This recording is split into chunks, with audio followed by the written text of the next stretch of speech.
viewers, it's me Mukil again.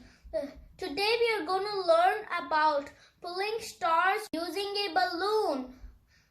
Did I say stars?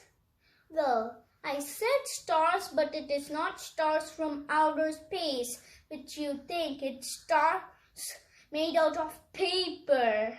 To do this experiment, we need three materials: a blown balloon, and a woolen towel, and some paper stars.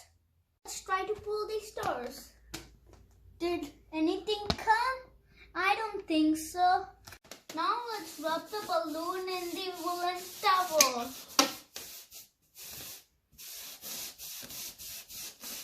Now let's try to pull some stars. I got 4 stars. This experiment explains static electricity. Now go and do it yourself. Thanks for watching. Please support and subscribe my channel.